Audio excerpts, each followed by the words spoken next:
Bonjour à toutes et à tous et bienvenue pour cette troisième édition du Cassis Grain Talk. Au programme, on va bien évidemment parler du blé et de ce retour des prix au niveau de l'été 2020, d'un colza qui a plutôt tendance à résister et bien évidemment de l'actualité géopolitique. Et tout de suite, on va commencer par un point avec notre invité spécial.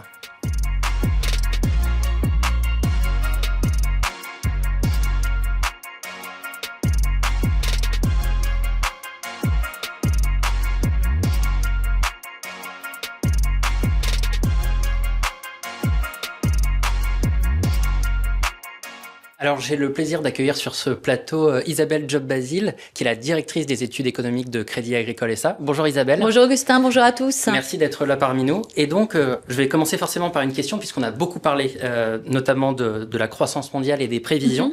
Et le moins qu'on puisse dire, c'est que le FMI a revu à la hausse ses prévisions de croissance à 3,3% pour 2026, ce qui semble un petit peu finalement contre-intuitif vis-à-vis de toutes les tensions commerciales qu'on a aujourd'hui. Alors oui, alors il n'y a pas que le FMI qui a revu à la hausse, mais en l'occurrence, oui, 2/10 de point à 3,3% de croissance, et c'est lié en fait à une économie mondiale qui est plus résiliente que ce qu'on avait anticipé. Ce que nous dit le FMI, mais ce qu'on constate également, c'est que l'économie mondiale, elle a plutôt bien absorbé et assez facilement les perturbations liées aux droits de douane. Ça veut dire que les entreprises, les chaînes de valeur s'adaptent à ce nouvel environnement. D'ailleurs, si on regarde les chiffres du commerce mondial, on a un commerce mondial qui a très bien tenu en 2025. On est à, je crois, 18% de croissance en valeur, 5% en volume, ce qui montre bien, enfin voilà, c'est un peu contre toute attente, hein, cette forte progression. Alors, si on regarde très rapidement sur les trois grandes économies, parce que tout le monde en fait est révisé à la hausse en termes de croissance. Sur les États-Unis, oui, petite accélération, autour de 2,4% de croissance. La croissance américaine, elle est toujours portée par ces giga-investissements dans l'intelligence artificielle. On a aussi l'idée d'une consommation qui pourrait aussi légèrement accélérer, notamment la consommation des ménages les plus aisés, parce qu'on va avoir des baisses d'impôts. Maintenant, il faut savoir quand même, il y a toute une partie de la population américaine qui, elle, souffre toujours, qui subit toujours en fait une crise du pouvoir d'achat. D'ailleurs, le pouvoir d'achat, ça sera probablement central dans les débats lors de la campagne des élections de mi-mandat qui vont se tenir en novembre. La Chine, bon, même si ça va moins vite qu'avant, c'est quand même meilleur que ce qu'on avait anticipé. C'est la croissance étirée par les exportations. Réorientation vers l'Europe et puis vers l'Asie. On a une réorganisation quand même des flux de commerce.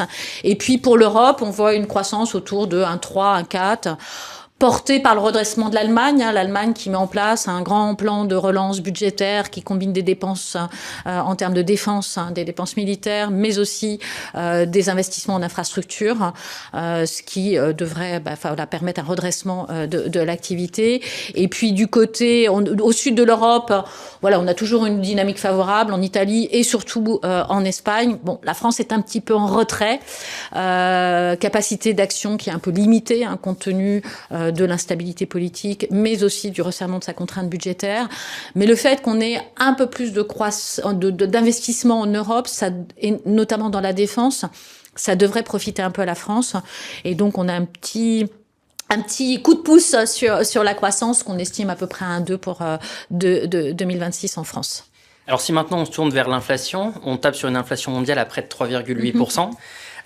Ça descend. En revanche, elle est nettement au-dessus de la cible aux États-Unis. Donc, du coup, la grande question qu'on se pose tous, surtout après les dernières minutes de la Fed, c'est est-ce que la Fed est réellement en mesure de baisser ses taux? On parlerait éventuellement du mois de juin, mais on peut voir que dans le comité, il y en a de plus en plus qui tablent plus forcément sur des baisses de taux, au contraire, plutôt sur une hausse. Oui. Alors, c'est vrai que, en fait, la Fed, elle est confrontée à un arbitrage ou un dilemme qui est assez classique entre inflation et chômage.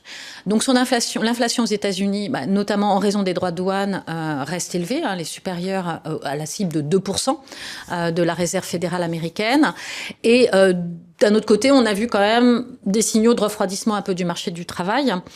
Et donc, jusqu'à présent, la Fed a plutôt privilégié le marché du travail. On a eu 3 baisses de taux en 2025.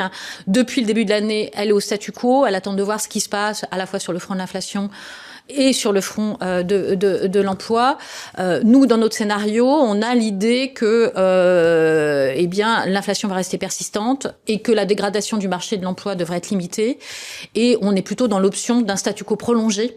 Hein, on est plutôt favorable, enfin, bon, c'est ce qui nous semble le plus justifié, c'est un statu quo prolongé jusqu'à la fin de l'année. Alors, c'est pas le scénario du marché jusqu'à présent, parce que le marché était encore, il y a quelque temps, sur 2 baisses des taux. Alors, ça a probablement à voir avec les pressions exercées par Trump sur l'indépendance, qui cherche à remettre en cause un peu l'indépendance de la Banque centrale. Il voudrait influencer les décisions de politique monétaire. Ce qu'il voudrait, c'est beaucoup de baisses de taux pour servir son agenda politique. Il a nommé un nouveau président, Kevin Warsh, alors qui devrait en fait être le successeur en mai à Jerome Powell, à la tête de la Réserve fédérale américaine. Lui est beaucoup plus favorable, effectivement, à des baisses de taux, à une politique plus accommodante. Mais il faut savoir qu'il décide pas seul. En fait, les décisions monétaires, c'est un processus qui est collégial, et donc il peut pas infléchir seul la politique monétaire. Et il y aura beaucoup de réticence à changer d'orientation si c'est pas justifié économiquement. Donc c'est pour ça que nous on maintient notre scénario de statu quo. D'accord, donc à suivre, hein, mais donc probablement rien de toute façon avant le mois de juin. Oui, de toute façon, pour l'instant, on verra d'ici là, les choses bougent très vite, mais on verra, mais dans l'attente, oui, pas de mouvement. Et alors, si on se base, bien évidemment, vous l'avez évoqué, sur ce trublion Donald Trump, bien évidemment, le moins qu'on puisse dire, c'est qu'on a beaucoup entendu parler de lui, mais qu'il a subi un sacré revers vendredi, avec la Cour suprême qui a finalement dit que ses droits de douane n'étaient pas légaux, enfin en tout cas ne rentraient pas dans le cadre de ses fonctions. Oui, invalidation par la Cour suprême de ces droits de douane dits réciproques. Ils ont justifié cela en disant que ça outrepassait en fait ces droits constitutionnels et qu'il fallait l'aval du Congrès. Alors c'est bien évidemment un revers pour Trump, puisqu'on sait qu'il avait fait de ces droits de douane son principal instrument de diplomatie économique. Mais en revanche, c'est plutôt un signal positif pour les institutions et l'État de droit aux États-Unis. Ça veut dire que les contre-pouvoirs fonctionnent encore aux États-Unis. Donc, en même temps, on a vu que ça bloque pas tout. Puisque ce ne sont que les droits de douane réciproques qui sont concernés par cette invalidation. En revanche, tous les droits sectoriels qui font appel à une autre section de la loi sur le commerce, la section 232, ces droits de douane sectoriels qui restent en vigueur, hein, par exemple sur l'acier, l'aluminium ou l'automobile. Et puis, bien évidemment, Trump, il a réagi immédiatement. Il n'était pas très content. C'est ce que j'allais dire. Ouais. Ces fameux 10% sur 150 jours. Donc là, cette fois, c'est la section 122, visiblement. Exactement. Et du coup, cette base, est-ce que c'est pas une victoire à la Pyrrhus finalement pour Trump En fait, donc on a cette section 301, donc c'est ce tarif universel de 10%. Avec la menace de le porter à 15%. Qu'est-ce que stipule cette section 301 ? Eh bien, c'est la possibilité, effectivement, de mettre en place de manière temporaire des droits de douane si on a des problèmes de balance de paiement. Mais ça doit être, au bout de 150 jours, ça doit être validé par le Congrès. Et puis, il faut savoir aussi qu'il a demandé au département du commerce, alors là, c'est la section 301 de la loi sur le commerce, de mener des enquêtes sur les pratiques commerciales jugées déloyales. C'est une section qu'il avait déjà utilisée dans le cas de la Chine lors de son premier mandat, qui pourrait déboucher ces enquêtes sur de nouveaux droits de douane plus ciblés, plus différenciés. Donc vous voyez que l'histoire n'est pas terminée, même si l'ensemble de ces dispositifs légaux, déjà ils sont contestables juridiquement. Et deuxièmement, ils sont beaucoup moins flexibles que la loi d'urgence qui avait été utilisée pour les droits réciproques, qui donnait beaucoup plus de latitude au président. Ce que je dirais pour terminer sur ce sujet, c'est vraiment que ça introduit de nouveau de l'incertitude.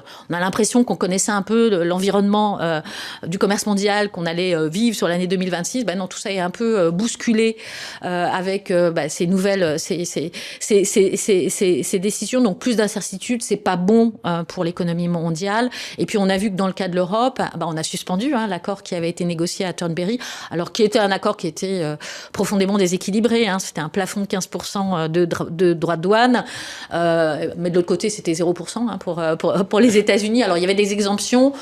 Est-ce qu'on a intérêt à renégocier ? Si le tarif universel, il est porté à 15%, probablement pas. Et même en ça, la question se pose parce qu'en fait, cet accord, il offre quand même de la stabilité et de la visibilité et de la lisibilité aussi pour les entreprises européennes qui travaillent à l'exportation. Très bien, donc bon, on verra s'il arrive à nous inventer quelque chose d'autre dans les prochains mois, mais c'est vrai que ça faisait un petit peu bizarre là au cours des dernières semaines. On l'a vu relativement calme, à l'exception bien évidemment de l'Iran. Maintenant, on va se focaliser sur un point qui est vraiment très important pour nos amis agriculteurs, bien évidemment, c'est le niveau de l'euro-dollar. Et le moins qu'on puisse dire, c'est que les choses n'ont pas été faites à moitié, puisqu'on est passé de grosso modo 1,02 en janvier 2025, et on a touché près de 1,20 en janvier 2026, ça fait plus de 18% d'augmentation.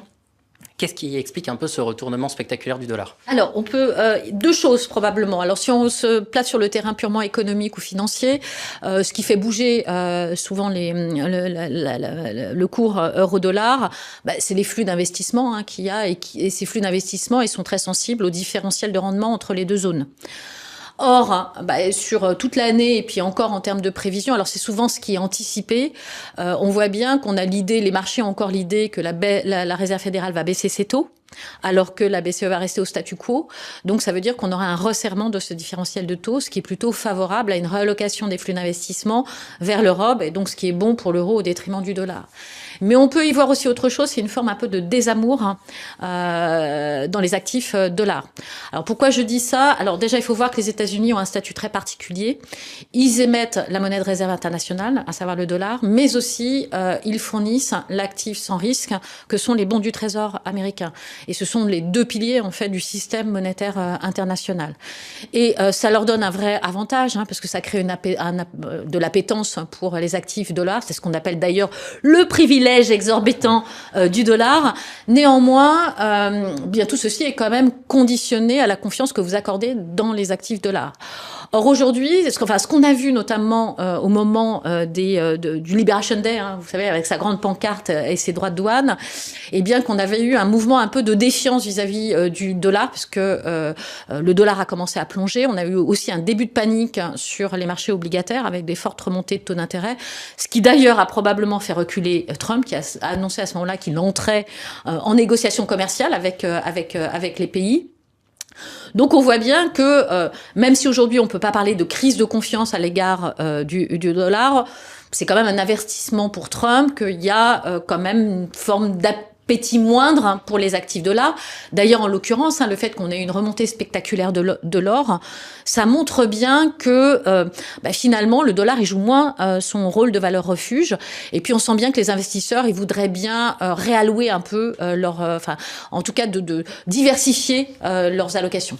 Être moins dépendant finalement de tous ces actifs libellés en dollars et pourquoi pas voir, ça pourrait être le sujet d'une autre conférence, voir un nouvel ordre mondial qui pourrait se Oui, c'est pas pour tout de suite. Le c'est dollar est encore très dominant sur plein de volets. On sait que la Chine, en tout cas, plaide dans ce sens-là. Un dernier petit point pour terminer cette intervention. Forcément, nous, la question qui nous préoccupe, c'est bien évidemment l'export. On a quand même un euro qui s'est légèrement affaibli par rapport au point haut qu'on a eu de 1,20. Est-ce qu'on peut essayer d'avoir une idée de trajectoire d'ici, donc pour nous, la moisson, c'est-à-dire d'ici cet été? Alors déjà, j'aimerais dire que c'est pas la question du niveau aujourd'hui du taux de change, parce qu'à 1,15, 1,20, on est finalement proche de ce que nous on appelle la valeur d'équilibre. Ce qui vraiment a été très perturbant, c'est la vitesse à laquelle on a eu ce mouvement de dépréciation du dollar ou d'appréciation de l'euro. Alors si on regarde en termes de prévision, alors aujourd'hui, vu la volatilité des choses, c'est un peu compliqué, mais j'aurais tendance à dire que si on a raison, par exemple, le marché il est sur 2 baisses de taux de la Fed en 2026. Nous, on est plutôt dans l'idée qu'elle serait au statu quo jusqu'à la fin de l'année. Et si on a raison, ça veut dire que si du point de vue économique, notre différentiel de taux, il va pas se resserrer autant qu'espéré par les marchés. Et donc, s'ils se remettent à réviser leurs anticipations, eh bien, ça devrait être plutôt favorable au dollar, un peu favorable au dollar. En même temps, la réappréciation du dollar, elle va être probablement limitée parce qu'on a toujours un certain nombre d'inquiétudes sur la trajectoire budgétaire aux États-Unis. On a un très fort déficit. Les recettes douanières, aujourd'hui, on ne sait pas trop où elles vont aller. Il y a peut-être les remboursements potentiellement des droits de douane qui sont considérés comme illégaux. Donc tout ça crée quand même beaucoup d'incertitudes. Mais on voit quand même l'euro-dollar autour de 1,15 à mi-année. Parfait. Merci beaucoup Isabelle d'avoir été parmi nous pour décrypter un peu cette actualité. J'espère à très bientôt et tout de suite on va lancer la table ronde.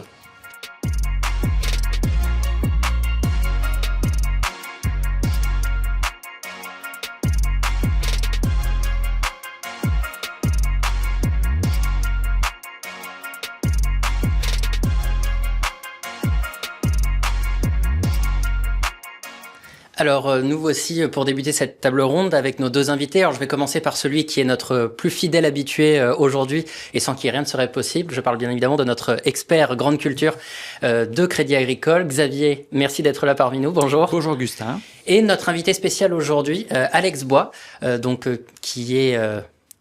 spécialiste de l'analyse, je vais y arriver, des marchés des grains pour Sigma Conseil, membre de Scael, du groupe Scael, et dont la filiale d'exportation est Le Cureur, et qui va pouvoir nous apporter pas mal de données et d'éclaircissements sur cette campagne. Bonjour Alexandre, merci d'être là. Bonjour Augustin, bonjour Xavier, Bonjour avec plaisir. Alors, on va commencer directement avec la récolte blé 2025. Donc, en rapide introduction, vous l'avez vu, les prix du blé sont redescendus au plus bas niveau depuis l'été 2020. Il est clair que ça a un impact non négligeable, notamment donc sur la partie export qu'on va voir, mais également sur la rentabilité de nos agriculteurs. Et donc, on va faire un petit premier point, c'est pourquoi ces prix ont autant baissé. Xavier, je me tourne vers toi. Et tout d'abord, je pense que le premier point qu'on doit évoquer, c'est cette récolte record auquel on a assisté. Et qui est assez spécifique, c'est que c'est partout dans le monde. Exactement. Donc on avait déjà vu sur la partie hémisphère nord que les récoltes globalement étaient plutôt bonnes, avec des révisions régulières à la hausse, notamment en Russie, avec une production estimée autour de 91 millions de tonnes, ce qui fait un niveau toujours très élevé. Et puis maintenant, la récolte en hémisphère sud qui est bel et bien terminée, et en se focalisant sur deux pays qui nous intéressent plus particulièrement, que sont l'Australie et l'Argentine. Eh bien, concernant l'Argentine, c'est un niveau record en fait que le pays a obtenu, profitant de conditions de production et de cycle végétatif et de conditions climatiques plutôt bonnes, et donc avec une grande production autour de 28 millions de tonnes, c'est leur récolte record. Donc, ce qui leur permettra, bien entendu, d'avoir un disponible exportable, profitant de très bons rendements. Alors, avec un peut-être petit bémol sur le critère qualité, qui est en moyenne plutôt estimé autour de 10,5%. Est-ce que ça les pénalisera en matière d'exportation ? C'est encore un petit peu trop tôt pour le dire pour le moment, mais voilà. C'est le premier point. Le deuxième point, c'est l'Australie. Même chose, conditions climatiques pendant tout le cycle végétatif plutôt favorable. Et là, même chose, une très bonne récolte. Donc tout ça pour dire que le disponible exportable global à l'échelle mondiale, au regard de cette production mondiale record, 840 millions en tout, fait que nous sommes sur un bilan lourd concernant le blé à l'échelle mondiale. Et on parle notamment de ce fameux chiffre 431 millions de tonnes. Est-ce que c'est cette conjonction-là de bonnes conditions climatiques, est-ce que ça a plutôt tendance à être un événement exceptionnel ? Et là, je vais peut-être me tourner vers toi, Alexandre. Ou est-ce que c'était un petit peu le petit coup de chance de l'année ?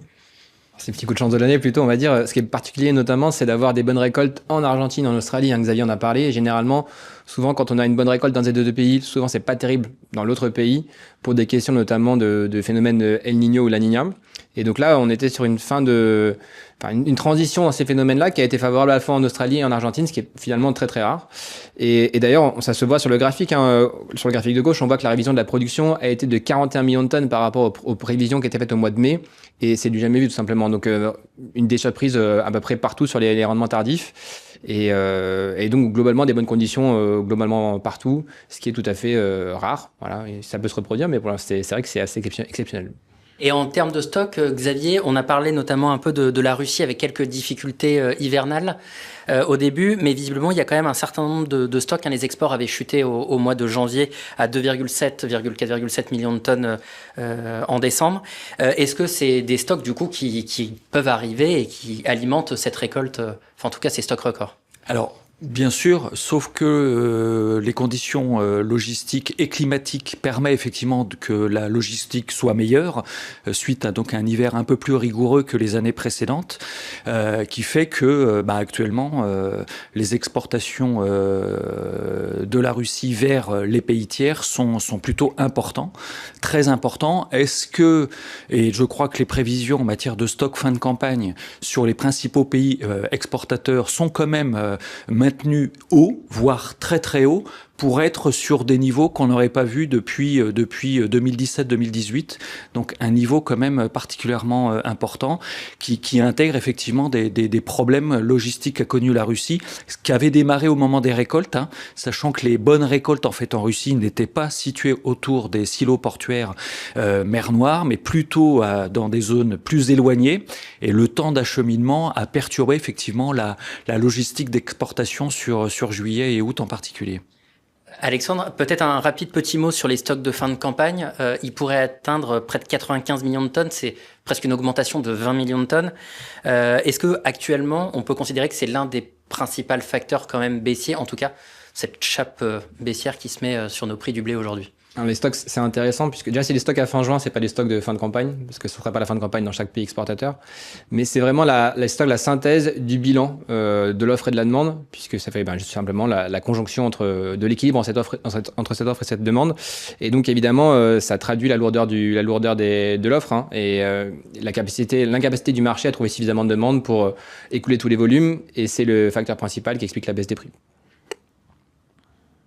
Alors si cette fois on se focalise un peu plus sur le blé français, on peut dire qu'il avait très bien commencé en début de campagne. Pour rappel, on avait fait un point là-dessus, Xavier, sur les mois de août-septembre, où on avait réussi à trouver en tout cas des débouchés et à exporter.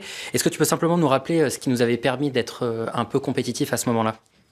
Une parité euro-dollar déjà qui était un peu plus favorable à ce moment-là. L'absence, je dirais, ponctuelle de la Russie qui fait que finalement les pays importateurs n'avaient pas forcément autant d'offres que ce qu'il pouvait y avoir en règle générale.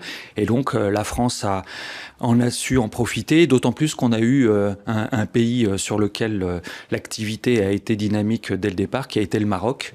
En plus, ayant récolte 2025 au Maroc, une récolte extrêmement basse en lien avec des conditions hydriques absentes, déficitaires, et donc un besoin d'importation particulièrement important à cette période-là.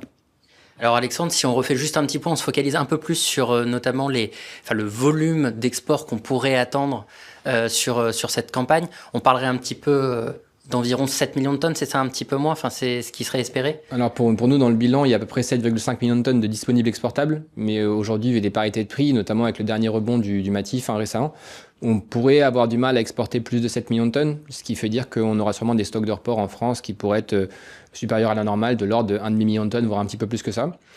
C'est une situation qui est quand même un peu originale, comme l'a bien dit Xavier. Les exports français ont été dynamiques en début de campagne, ce qui fait que dans un bilan mondial qui est extrêmement lourd, la situation française n'est pas si lourde que ça, notamment parce que le prix français a été relativement bien placé, compétitif depuis le début de la campagne, et il a eu ce créneau d'export important en raison de la récolte à Rostov et en Baltique au courant de l'été. Donc voilà, finalement une situation qui est lourde certes en France, mais surtout c'est l'environnement global qui est très lourd, plutôt que la situation en France en tant que telle. Ce qui, pour une fois, est plutôt une bonne nouvelle pour nous. France Agrimaire, visiblement, a révisé quand même ses stocks de fin de campagne à la hausse. On parlerait d'un peu plus de 3 millions de tonnes versus 2,8 en janvier. Est-ce que tu peux nous dire juste un petit mot sur ce chiffre? Pour nous, on pense qu'on finira sûrement plus haut que ces stocks-là, notamment en raison de la dernière hausse, comme je l'ai dit, du Matif, qui pénalise la compétitivité export du lait français. Globalement, avec la hausse depuis la fin de semaine dernière, on a perdu à peu près $5 par tonne de compétitivité export par rapport au blé russe ou par rapport au blé roumain et bulgare. Et donc aujourd'hui, par exemple, on a un prix de remplacement du blé russe en équivalent Maroc qui est quasiment au prix du blé français, alors que la qualité est supérieure. Donc évidemment, les Marocains, ils vont pouvoir se poser des questions s'ils ne vont pas diversifier un peu leur part de marché en prenant un peu plus de blé russe, quoi. Alors justement, quand on parle de Maroc, on va l'aborder tout de suite, une récolte qui serait particulièrement bonne, la meilleure depuis 2021, on parlerait de près de 5 millions de tonnes. C'est pas forcément des nouvelles très rassurantes pour notre marché français, en tout cas à l'export. Non, alors c'est un Peut-être un retour à la normale quand même. Ça fait 4 ans de sécheresse majeure au Maroc. Hein. C'est un vrai pays agricole, le Maroc quand même. Et historiquement, il y avait souvent une bonne année, une mauvaise année. Et là, ça faisait 4 ans qu'ils avaient des récoltes catastrophiques. Donc il a enfin plu au Maroc de manière régulière. Et donc la production va repartir sur un bon niveau. Qu'est-ce qui se passe dans ces cas-là? Le Maroc protège les producteurs en permettant d'avoir une période de collecte où il n'y a pas d'importation. Et donc le gros sujet à surveiller, ça va être du coup quand est-ce que le Maroc va fermer, probablement fin mai a priori, et surtout quand est-ce qu'il va réouvrir. Parce que ça veut dire qu'on va avoir une période de quelques mois durant lequel les exportations de blé français vers le Maroc ne seront plus possibles. Or, le Maroc est devenu le premier débouché export pour le blé français. Donc évidemment, ça va être un enjeu pour l'export français de trouver d'autres débouchés pendant cette période restreinte où le Maroc ne sera pas disponible. Alors, on avait cité Xavier un peu à propos du Maroc. C'est vrai qu'il y a ce fameux plan Maroc vert pour favoriser l'irrigation, etc. Mais c'est pas vraiment ce plan qui a permis cette bonne récolte cette année. C'est plutôt les pluies qui ont même créé des dégâts à certains endroits, mais des pluies particulièrement importantes. Les pluies naturelles, on va dire, mais au point qu'il y en a eu quand même énormément, qui posent justement là sur actuellement une congestion de bateaux au niveau des ports de Casablanca en particulier, en lien avec ces conditions hydriques exceptionnelles qui posent finalement pas mal de problèmes. Donc concernant la plaine et le futur de la récolte 2026, effectivement, c'est bien sûr super bénéfique au regard des 4 précédentes campagnes. D'ailleurs, Alexandre, on sait qu'il y a beaucoup c'est l'Argentine qui a envoyé pas mal de choses côté Maroc, mais visiblement, il y avait des problèmes un peu de tir en dôle, des bateaux, pas forcément chargés complètement. Donc on se dit qu'il y a peut-être encore, avant cette potentielle fermeture, une petite fenêtre où la France pourrait éventuellement s'engouffrer, ou alors la hausse des prix qu'on a eue malheureusement, je dis malheureusement, en fin de semaine dernière, pourrait nous pénaliser pour essayer de trouver cette petite débouchée. Alors, normalement, les Marocains ont encore besoin d'acheter un petit peu. Le besoin d'achat va énormément dépendre de la période de fermeture. Plus, c'est un peu contre-intuitif, mais plus la période de fermeture va être importante, plus les Marocains vont devoir surstocker avant la période de fermeture pour pouvoir mélanger après la collecte locale avec des blés d'importation, puisque le blé local a une qualité qui peut être un peu aléatoire et donc il y a besoin de le mélanger avec du blé importé, globalement. Et donc je dirais que oui, il y a encore un créneau pour le blé français, mais on va attendre d'avoir les règles définitives de fermeture qui vont être publiées probablement dans la semaine pour savoir si le marché va fermer 2-3 mois ou plutôt 4-5 mois. Et en fonction, les besoins d'importation des importateurs marocains sur l'ancienne campagne seront plus ou moins importants. Alors, si on continue, cette fois, je vais me tourner vers un slide qui nous fait pas forcément plaisir, Xavier.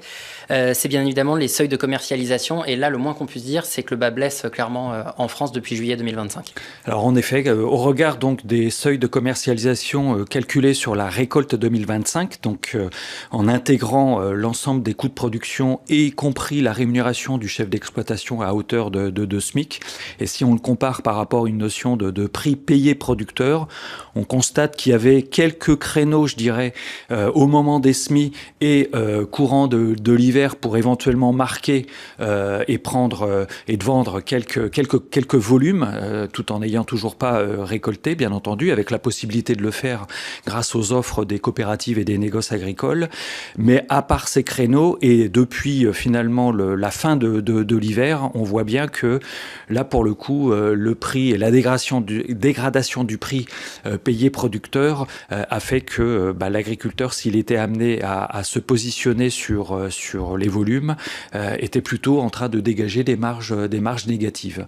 Alors c'est effectivement, et ce qui probablement explique un petit peu la morosité ambiante depuis un certain nombre de semaines, et probablement aussi des débuts de problématiques de trésorerie en lien avec cette situation, le blé étant la principale culture des assolements de nos principaux clients, agriculteurs en l'occurrence. Et on est d'accord que ce déficit de compétitivité, c'est pas uniquement dû à, entre guillemets, à des prix de marché, mais c'est vrai qu'on a, par rapport à nos concurrents, on va dire, des charges structurelles qui sont quand même plus élevées. Alors, en effet, on a bien quand même, et depuis plusieurs années, un sujet de compétitivité bien inférieur à celle d'autres concurrents comme la Russie en particulier, notamment avec des charges structurelles plutôt importantes, des charges de mécanisation par exemple.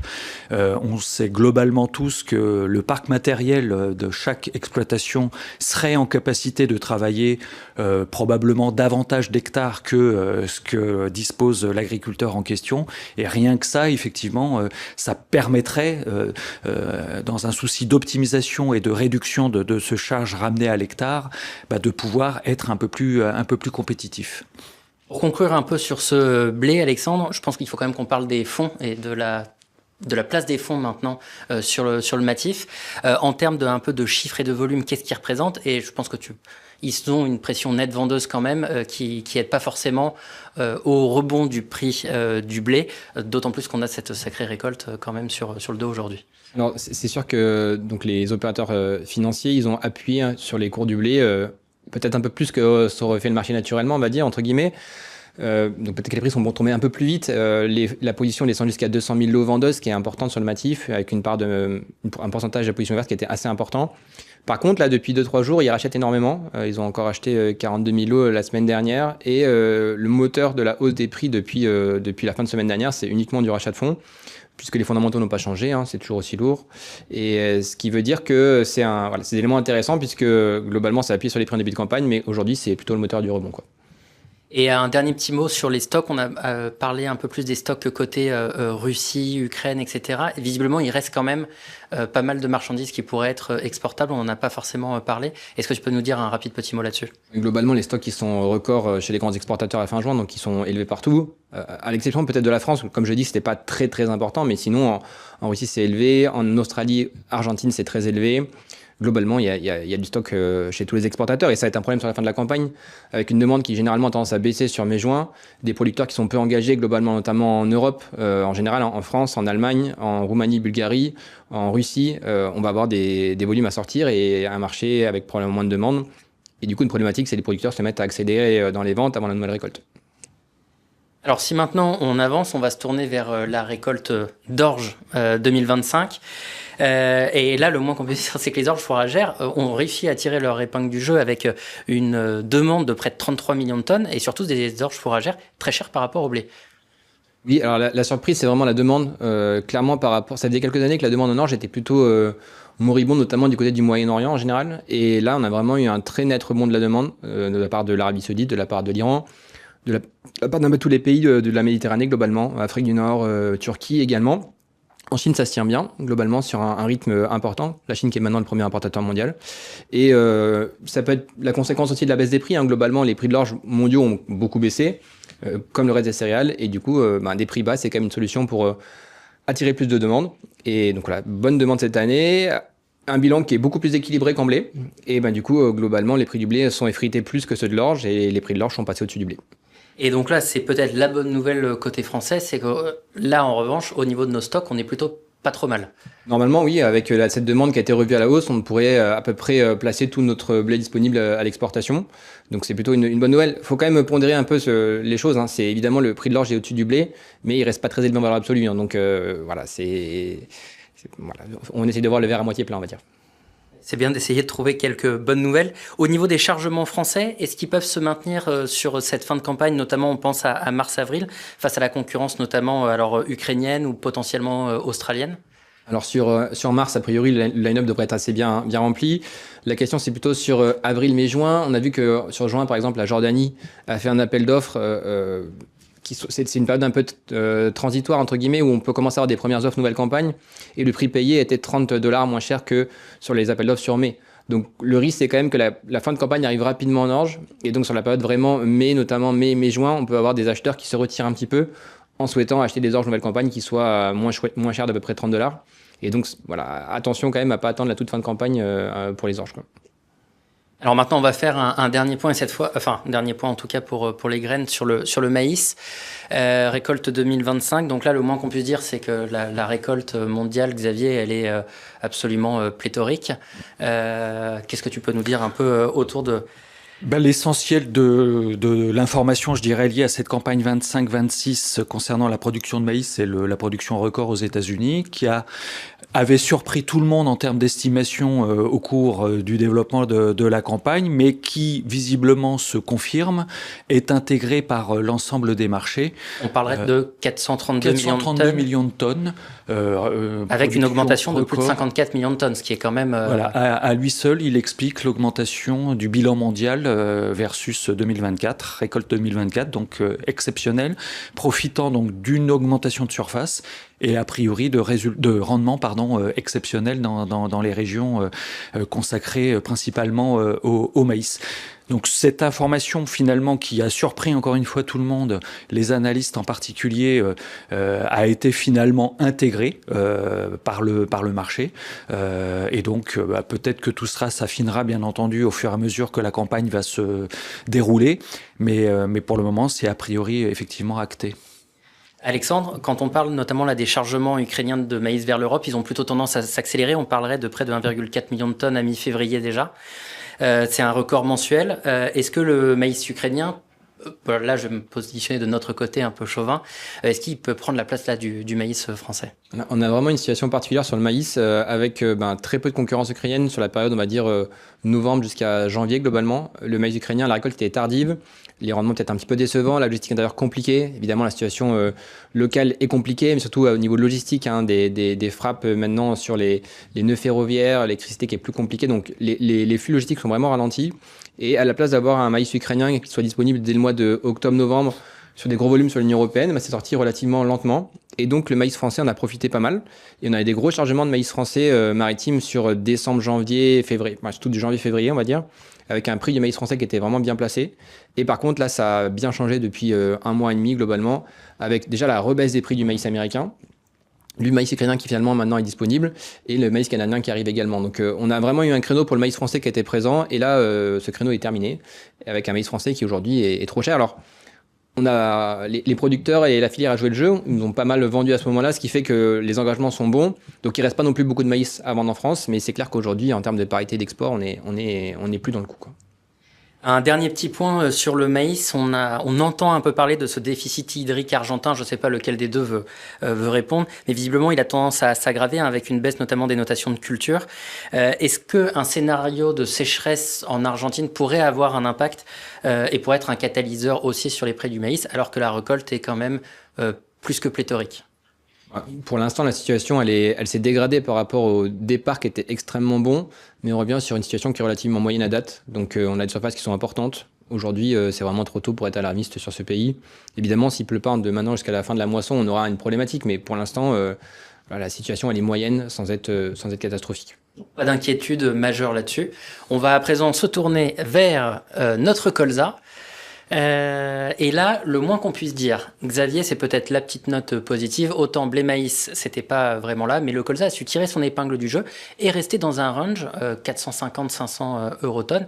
Et ça, c'est plutôt la bonne surprise de cette campagne. C'est la bonne surprise, d'autant plus que donc globalement les producteurs sont passés à la vente un tout petit peu avant la moisson et pendant la moisson, parce qu'à ce moment-là, les prix étaient effectivement plutôt très intéressants au regard de leur seuil de commercialisation que nous verrons un petit peu plus tard, leur permettant probablement, bien entendu, de tirer leur épingle du jeu par rapport à la problématique qu'on a vue précédemment sur le blé. Et donc de compenser en partie, on va dire, les marges négatives dégagées par le blé en l'occurrence.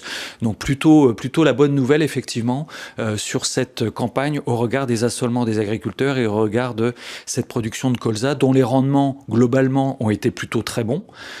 Donc pas mal de volume, une teneur en huile très très bonne, exceptionnelle, je serais tenté de dire, notamment dans un certain nombre de régions. Donc là pour le coup, tous les signaux étaient et sont au vert concernant le colza. Alors d'ailleurs, et j'avais oublié de préciser en début de présentation, mais la grande majorité des graphiques nous ont été proposés par Sigma. Toujours temps de le faire, je viens de m'en rappeler, excusez-moi. Un graphique qui est tout particulièrement intéressant, vous le voyez sur votre droite, Alexandre, c'est le ratio du prix colza-blé. Et là, ce qu'on peut voir, c'est que on est au plus haut, et je vais retirer volontairement l'année 2022, qui est la courbe que vous voyez au-dessus, début du conflit maintenant tristement célèbre qui a eu 4 ans. Qu'est-ce que tu peux nous dire sur ce ratio qui est à 2,57, particulièrement élevé? Ouais, donc c'est simplement la conséquence de deux bilans assez différents, entre un bilan blé qui est évidemment lourd, on en a suffisamment parlé déjà, et un bilan colza qui était plus équilibré, qui a été tiré aussi par des éléments politiques, avec notamment la reprise du commerce entre le Canada et la Chine, qui va fortement augmenter la demande et qui a insufflé un mouvement de rachat majeur de la part des fonds sur le marché de Winnipeg, de canola Winnipeg, mais également qui a forcé les fonds, qui a incité les fonds à acheter beaucoup de colza sur le matif. Et donc le colza, il a fortement remonté en termes de prix. Et donc même si le bilan, il n'est pas hyper tendu au niveau global, il est même plutôt même légèrement lourd, mais c'est bien moins pire qu'en blé, entre guillemets. Et ces fonds ont racheté énormément de colza, donc ce qui fait que les prix aujourd'hui sont beaucoup plus intéressants pour le colza que pour le blé vis-à-vis de l'historique. Alors je rebondis sur les fonds. Là, le moins qu'on puisse dire, c'est que c'est pas du tout dans le même sens que sur le blé. On a plutôt une position, cette fois record acheteuse sur le colza matif. Alors du coup, c'est le deuxième niveau le plus élevé de l'histoire. Est-ce que ce soutien, si on a un petit peu peur, si c'est un ballon de baudruche qui explose, est-ce que finalement, c'est pas soutenir un prix qui pourrait dégonfler très vite si les fonds étaient amenés à se retirer ? C'est la grosse question d'actualité. La publication d'Euronext hier soir a montré encore des achats de 5000 lots à peu près à la semaine dernière. La position des fonds par rapport à la position verte totale, c'est 46%, donc c'est record. Et l'an dernier, on avait eu une situation un peu similaire avec des fonds qui étaient très acheteurs et un marché qui s'est effondré de 70 € par tonne sur la première quinzaine de mars, tout simplement parce que les fonds étaient trop gros par rapport au marché du colza. Et dès qu'il y a eu un signal de retournement de marché, ils ont voulu sortir et il n'y avait pas la liquidité pour sortir.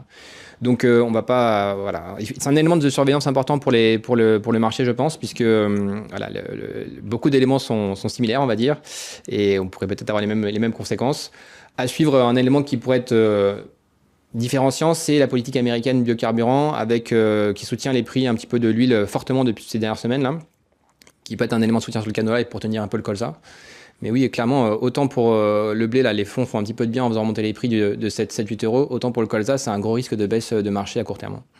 Et on le réévoquera derrière, mais c'est un peu la place de cette géopolitique autour du marché du colza qui a quand même un impact qui est non négligeable. Si on se tourne vers la production, Xavier, là, ce qu'on peut dire, c'est que la production au niveau des principaux exportateurs, ce que il me semble t'évoquer avant, est plutôt bonne. Tout à fait. Bon, c'est un petit peu la même perspective qu'on a pu entrevoir sur le maïs et sur le blé. Finalement, la récolte de colza à l'échelle mondiale, elle est plutôt abondante, avec même des révisions à la hausse, notamment concernant le Canada avec le canola. Donc une situation, je dirais, plutôt excédentaire, bien entendu. Pourtant, il y a aussi une demande plutôt dynamique également concernant l'utilisation des oléagineux de façon générale, mais bien entendu, y compris le colza. Donc une situation plutôt... les planètes, la même chose, étaient plutôt alignées concernant la production à l'échelle mondiale sur les différents bassins de production.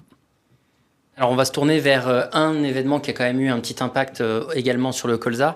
C'est cette fameuse taxe à l'export en Ukraine qui a finalement... Alors, théoriquement, qui a favorisé la trituration locale, même si visiblement la lecture peut être un peu différente, Alexandre. Oui, alors, c'est vrai que quand on regarde les chiffres de production qu'a présenté Xavier, on a quand même une belle production de colza, on peut se dire pourquoi les prix sont aussi élevés. Un des éléments explicatifs, c'est clairement qu'il y a eu moins d'export de colza depuis l'Ukraine.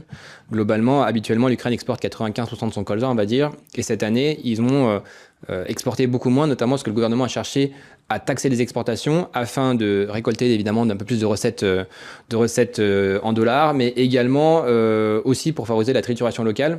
Ils ont ce type de mesure en tournesol, ils triturent énormément de tournesol, ils exportent plutôt de l'huile et des tourteaux. La problématique, c'est qu'il y a eu un gros flou au terme de mise en place de cette taxe et de l'implémentation, ce qui fait que quasiment les exports ont été arrêtés du jour au lendemain, puisqu'une partie normalement des agriculteurs notamment pourraient être exemptés de cette taxe. Et sauf que c'était compliqué à mettre en place, etc. Donc au final, très peu d'exportation, les triturateurs en ont profité, ils ont trituré des volumes records, et donc du coup moins d'offres de colza ukrainien qui arrivaient sur le marché européen, et donc qui faisaient pression sur les prix européens, ce qui est un élément plutôt soutien sur les prix, et ce qui explique aussi pas mal la tenue du colza cette année par rapport aux céréales. Est-ce que cette montée un peu en puissance de la trituration ukrainienne côté colza, elle peut s'installer dans le temps et avoir un impact, alors du coup positif ou négatif sur les prix de... C'est une grosse question, c'est difficile de répondre. Les points de vue des opérateurs sont assez partagés là-dessus. Certains disent, la mise en place, elle date de août maintenant, donc les gens ont compris comment ça marche. Certains opérateurs arrivent à exporter encore depuis l'Ukraine, donc on va pouvoir retrouver des volumes d'export plus importants. D'autres disent, oui, mais ça reste quand même compliqué pour tous les producteurs qui ne sont pas des grosses agro-holdings, etc., d'exporter des volumes. Donc, globalement, on verra un peu l'an prochain. On peut dire que la tendance par rapport à cette année, c'était peut-être un peu plus d'export, un peu moins de trituration. Voilà, mais il faudra probablement attendre la récolte pour y voir un peu plus clair. Et dernière petite question là-dessus, si la paix revenait en Ukraine, parce que c'est quand même le sujet, même si ça semble compliqué quand même à court terme, mais si la paix revenait, est-ce qu'on pourrait voir, on va dire, une normalisation des flux Xavier éventuellement export de colza, ou est-ce que voilà, cette trituration pourrait prendre... Alors, question pas facile, là je reconnais. Difficile d'y répondre, effectivement, vu le contexte qui fait que pour le moment, on voit pas forcément comment dirais-je, d'approche positive sur le règlement rapide du conflit. Je pense que la trituration pour les Ukrainiens, ça reste quand même important parce que c'est quand même pour eux la possibilité de capter un peu plus de valeur que la seule matière première agricole, d'autant plus qu'il y avait eu pas mal de projets d'outils de trituration en construction et qui sont probablement maintenant en activité. Donc, je serais tenté de dire qu'il faut probablement s'attendre à ce que l'Ukraine, plutôt spécialisée effectivement sur la trituration de tournesol, soit probablement aussi un acteur non négligeable sur la trituration de colza en particulier. Alors si on continue, cette fois je vais me tourner vers toi. Donc on parlait un peu, Alexandre, des enjeux politiques qui sont quand même non négligeables autour des matières premières au sens large. On l'a vu avec des accords potentiels US-Chine, etc. Mais là, tout spécifiquement, on va se focaliser sur ce qui s'est un peu passé entre le Canada et la Chine. Est-ce que ça peut relancer un peu la demande en fin de campagne, ou est-ce que finalement on aura du mal quand même à rattraper ce retard, et qu'est-ce que ça peut représenter en volume de chargement mensuel? Il faut se rendre compte que la Chine, historiquement, c'est 5 millions de tonnes d'importation de colza, donc c'est le deuxième importateur mondial après l'Union européenne. Et cette année, à partir du moment où il y a eu le blocage des flux entre le Canada et la Chine, les flux ont quasiment tombé à zéro, étant donné qu'il n'y avait quasiment pas d'autres exportateurs qui peuvent exporter en Chine. Donc il y a une discussion entre l'Australie pour ouvrir les flux vers la Chine, mais c'est compliqué pour des questions de résidus de mauvaises herbes. Donc globalement, les flux sont limités depuis l'Australie. Et donc, quand on regarde le graphique, notamment de gauche sur les chargements des grands exportateurs, on a vraiment des flux mensuels vers la Chine de zéro pendant certains mois, contre 500, 600 000 tonnes par mois. Donc c'est énorme la baisse de demande qu'on a connue sur le début de campagne en raison de ce blocage des flux canadiens vers la Chine. Évidemment, le nouveau Premier ministre canadien a réussi à renégocier une réouverture du marché. Et c'est ça qui a vraiment enclenché la hausse du colza et du canola, puisque on a re-augmenté la demande mondiale de quasiment 500 000 tonnes par mois. Et ça a très fortement fait remonter les prix quand même depuis début janvier, globalement. Donc c'était un élément déjà important. Après, le point qu'il faut quand même garder en tête, c'est que le marché, évidemment, payait la nouvelle, on va dire, mais la campagne était déjà bien avancée. Et donc, finalement, il restait, parce que ça rouvre qu'à partir du mois de mars, il restait que 4 mois de campagne pour profiter de cette demande supplémentaire, ce qui est relativement insuffisant pour écouler les gros stocks qui étaient déjà présents au Canada. Donc, on a un élément positif, évidemment, mais qui est insuffisant pour résoudre le bilan ancienne campagne, qui reste quand même plutôt excédentaire, notamment au Canada, en termes de stock de colza et de canola. Alors maintenant, on va passer très rapidement parce qu'on a déjà un petit peu de retard. Mais donc voilà, c'est plutôt seuil de commercialisation. Là, pour une fois, plutôt une bonne nouvelle côté colza. Bonne nouvelle par rapport à des prix payés producteurs, globalement, et depuis le semis, plutôt permettant de dégager effectivement des marges plutôt positives et qui donc a permis probablement de soulager des problématiques de trésorerie qui auraient pu y avoir en lien, mais sans forcément compenser complètement la problématique qu'on a vue sur le blé étant encore une fois la principale production de chaque assolement de chaque producteur dans la région où on est en possibilité de le faire. Alexandre, dernier petit mot sur le colza. On a vu que le spread intercampagne était plutôt très élevé. Est-ce que ça veut dire qu'on s'attend à potentiellement une très bonne récolte pour l'année prochaine, ou est-ce que c'est encore un peu trop tôt pour le dire? Alors c'est tôt pour le dire, évidemment. Pour le coup, en colza, les rendements sont assez volatiles dans les pays, peut-être plus qu'en blé. Et donc du coup, on va dire que les premières projections, en tout cas, sont en faveur de surface de colza qui montent. En France, on parle d'une hausse de surface de colza d'à peu près 8%. Au Canada, ça devrait monter également un petit peu. En Australie, ça dépendra des conditions de semis, mais en théorie, l'intérêt économique est présent. On a vu que le rapport de prix entre entre le colza et le blé est record. Donc, les producteurs, ils vont faire dans la mesure du possible augmenter les surfaces pour bénéficier de cette culture plus rémunératrice. Il y a une limite, évidemment, c'est la rotation. On ne peut pas faire que du colza ou que du canola. Mais on a une incitation, en tout cas, à produire plus. On vient d'une année quand même avec des rendements qui ont été extrêmement bons au Canada.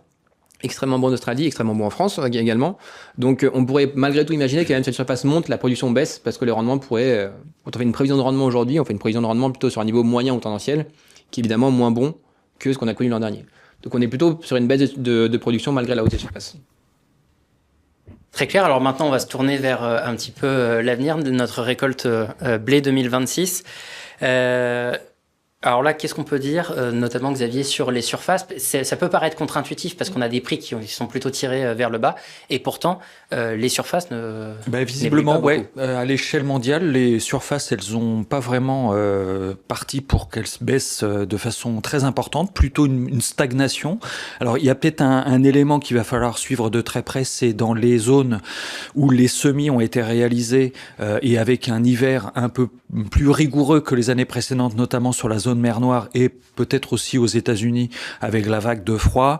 Est-ce qu'il y aura quelques retournements de surface en lien avec donc ces conditions hivernales un peu plus rigoureuses que les années précédentes? C'est encore un petit peu trop tôt. Il est possible que la Russie révise à la baisse ses surfaces, mais on va être extrêmement prudent pour le moment sur le sujet. Donc effectivement, globalement, malgré des prix bas, eh bien les surfaces globalement n'évoluent pas. Alors peut-être que les prix sont pas suffisamment bas, si je puis me permettre, à suivre, mais effectivement, en France, on estime que les surfaces vont augmenter de 2,8% par rapport à la récolte 2025, donc ce qui est contre-intuitif. Complètement contre-intuitif par rapport au prix et à la récolte qu'on va avoir. Alors, rapide point, Alexandre, sur la récolte, la qualité, avec toutes les inondations qu'on a eues dans la partie notamment sud-ouest, on peut s'attendre à peut-être une baisse en termes de, en tout cas des conditions du blé d'hiver.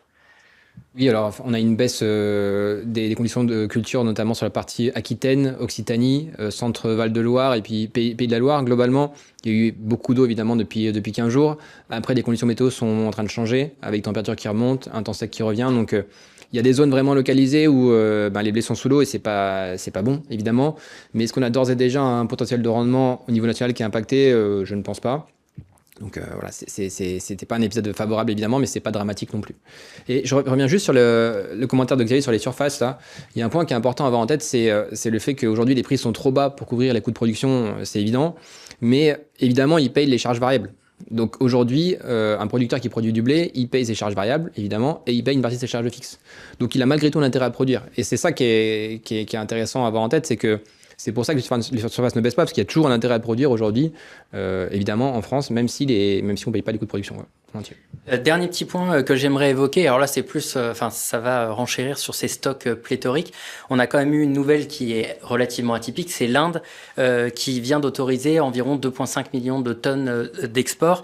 Alors c'est pas forcément un blé qui va venir concurrencer le nôtre, je crois que tu vas l'évoquer avec nous, mais ça montre quand même que l'offre est vraiment pléthorique. Oui, même sur ce pays-là qui est parfois un importateur, parfois un exportateur, qui est souvent absent du marché mondial, il y a une offre qui est extrêmement bonne. Ça faisait 3-4 ans que c'était compliqué sur ce marché-là avec des stocks qui étaient bas, une production qui était un peu décevante. Et là, ça se présente extrêmement bien, tellement bien que le gouvernement annonce qu'ils autorisent des exportations, ce qui n'était plus le cas depuis plusieurs années. Alors, est-ce que c'est un problème majeur pour les producteurs français ? Pas forcément, parce que le prix en Inde est plus important que sur le marché mondial et qu'aujourd'hui, ça ne calcule pas d'exporter du blé indien sur le marché mondial parce que c'est trop cher, de l'ordre de 40 à 50 $ par tonne FOB. Donc, il y aura peu de chances d'avoir des flux importants. Il pourrait y avoir un peu de flux transfrontalier sur le Bangladesh en train notamment, ça c'est possible. Par contre, le corollaire, c'est, imaginons qu'on a un problème de production en Russie, aux États-Unis au printemps, et que les prix montent, ça pourrait caper la hausse du marché, puisque si jamais le marché montait trop, on reviendrait chercher des ressources en Inde pour l'exportation. Voilà. Et là, sur ce graphique qui est assez clair, au niveau de l'offre mondiale, juste pour refaire un petit point, on voit qu'on reste sur des volumes qui sont absolument stratosphériques, enfin le deuxième record le plus haut. Est-ce que tu peux juste nous dire, notamment avec ces stocks de report qui sont de presque 95 millions? Oui, donc pour l'instant, les surfaces sont quasiment stables, on en a parlé. On prévoit des rendements qui reviendraient à la normale. Ils ont été extrêmement bons en 2025, donc on voit une baisse des rendements du coup une baisse de la production qui perdrait quand même quasiment 25 millions de tonnes. Mais c'est compensé par une hausse des stocks de début de campagne de à peu près 20 millions de tonnes. Ce qui fait qu'au global, quand vous regardez l'offre disponible chez les grands exportateurs pour la campagne prochaine, elle ne baisserait que de 6 millions de tonnes, autour de 500 millions de tonnes, ce qui resterait à un niveau très élevé. Donc pour l'instant, on part sur une offre vraiment encore très dynamique pour la campagne prochaine en blé, à moins qu'on ait un incident climatique. Et donc, effectivement, c'était ce que j'allais dire, c'est-à-dire que hors incident climatique, pour le moment, l'offre devrait être plus que conséquente. Alors, on va se tourner maintenant vers, bien évidemment, notre marché français. Et là, le graphique parle de lui-même avec, donc on l'avait évoqué, bon, les tensions algériennes, on l'évoque pas, mais politiquement, c'est peu probable qu'on arrive demain à exporter sur cette destination et on perd l'une de nos principales débouchés. Et avec le retrait potentiel du Maroc, on se retrouverait potentiellement avec un trou qui est très bien illustré ici. Donc ce graphique présente l'évolution des exportations françaises de blé tendre vers les pays tiers en mensuel. Et évidemment, le Maroc, c'est le principal destination pour le blé français, à peu près, on va dire, entre 250 000 tonnes et 350 000 tonnes de blé français par mois. La grosse question, c'est la durée de ce trou de demande. Hein. On en a parlé un petit peu tout à l'heure, mais donc probablement fin des chargements français vers le Maroc au mois de mai, et puis la date de réouverture qui va être à suivre de très près. Voilà. Peut-être que ça pourrait ouvrir un peu plus tôt que prévu, certains envisagent dès l'été, mais c'est sûr qu'on aura très peu de destinations disponibles sur cette période de juillet notamment, puisqu'il n'y aura pas d'Algérie, probablement pas de Maroc. L'Afrique de l'Ouest, les volumes sont limités dans le sens où c'est un marché de 12,5 de protéines en général, et donc les volumes pour du 11,5 de protéines comme le blé français, c'est pas des volumes qui sont très importants. Voire 11% de protéines, enfin on est oui, ça dépend même pas sûr de pouvoir... Mais ça veut dire que du coup, s'il n'y a pas de Maroc pendant plusieurs mois, il faudra aller chercher notamment de l'Égypte probablement, ou des destinations plus lointaines, et ça c'est un marché qui va être extrêmement concurrentiel, puisque aujourd'hui il faudrait qu'on perde à peu près 15 à 20 dollars par tonne au moins pour réussir à être compétitif par rapport au blé russe ou au blé roumain sur la nouvelle campagne sur l'Égypte. Donc, on va pas se mentir, l'export fin de campagne risque quand même d'être assez compliqué avant l'arrivée de notre prochaine récolte. C'est un peu la conclusion qu'on peut avoir. Nouvelle campagne, surtout début de nouvelle campagne surtout, et fin de campagne, il faut garder en tête que dès que le Maroc ferme, on a beaucoup moins de demandes, donc ça peut être un peu plus compliqué, oui. Alors là, Xavier, rapidement, le problème, c'est que du coup, ces fameux seuils de commercialisation, hormis charges fixes, charges variables, évoquées très justement par Alexandre, ils commencent déjà pas sous des meilleurs auspices, avec notamment l'augmentation du prix des engrais. En effet, donc quand on fait des hypothèses sur le seuil de commercialisation en lien avec la future récolte 2026, et en intégrant effectivement un poste de charge qui a augmenté alors que les autres postes ont plutôt tendance à stagner, voire à légèrement baisser, et notamment donc l'engrais, avec cette dépendance encore une fois des engrais importés, dont les prix ont augmenté significativement avec la problématique de taxes et la mise en place suspendue de la MACF fait que si on intègre ça dans le calcul de ce seuil de commercialisation, eh bien on passerait de 205 € la tonne à 219 € la tonne, en prenant une hypothèse de rendement très moyenne de 7 tonnes une. Eh bien, et au regard, et si on compare cela par rapport à l'échéance la plus éloignée, le calcul avait été fait par rapport à l'échéance septembre 2026, je crois, ou décembre 2026, on voit bien que les prix restent quand même trop bas pour faire face effectivement à l'ensemble de ce coût de production, ce seuil de commercialisation, ce qui n'est pas non plus forcément une bonne nouvelle pour le moment. Ça dépendra bien entendu des futurs rendements aussi. Alors si maintenant on se tourne vers la récolte d'orge 2026, alors si la demande reste équivalente, Alexandre, à 33 millions de tonnes, on s'oriente nous plutôt vers une baisse du disponible avec des stocks qui auront déjà été quand même sacrément entamés. Un peu comme en blé finalement, sur les orges, on a eu des très bons rendements en 2025, et donc si on se projette sur 2026 aujourd'hui, on pourrait anticiper des rendements qui reviennent plutôt à la normale, et donc une production qui baisserait de manière significative. Mais contrairement au blé, on n'a pas des gros stocks de début de campagne pour compenser la baisse des productions. Donc c'est sûr que l'offre, elle va être moins importante que cette année, évidemment. Face à ça, on se pose la question de la demande. Un des moteurs de la demande quand même qui était bonne cette année, c'était les prix qui étaient bas en général. Et donc ça paraît pas impossible de se dire que la demande puisse rester sur un niveau relativement dynamique l'an prochain également, alors que l'offre est plus faible, donc potentiellement à nouveau un bilan d'orge qui soit plus serré, plus tendu que le bilan blé. On parlerait de moins 7,5 millions de tonnes, C'est ça. ce qui serait quand même problématique, notamment si l'Arabie Saoudite, que tu évoquais en début de présentation, se maintenait aux achats avec un potentiel, la Chine toujours présente. Tout à fait. Alors, il faut quand même surveiller aussi les conditions météo dans les pays producteurs, parce que là, il a plu énormément sur le pourtour méditerranéen. Et donc, on pourrait quand même imaginer qu'une récolte en orge soit plutôt bonne, évidemment, au Maroc, en Espagne, en Italie, en Algérie, en Tunisie, en Turquie, ça s'améliore également. C'est quand même que des pays qui importent de l'orge. Donc, voilà, c'est un point quand même d'attention à surveiller au niveau de la demande. Qui permettrait de soulager un peu le bilan. Mais voilà, en tout cas, les premières projections, c'est clairement un bilan d'orge qui est beaucoup plus, plutôt comme cette année, donc équilibré, voire tendu, alors qu'on voit plutôt des bilans blés qui sont pour l'instant prévus plutôt lourds. Un rapide mot sur les surfaces avant qu'on passe au colza. Qu'est-ce que tu peux nous dire sur les surfaces d'orge?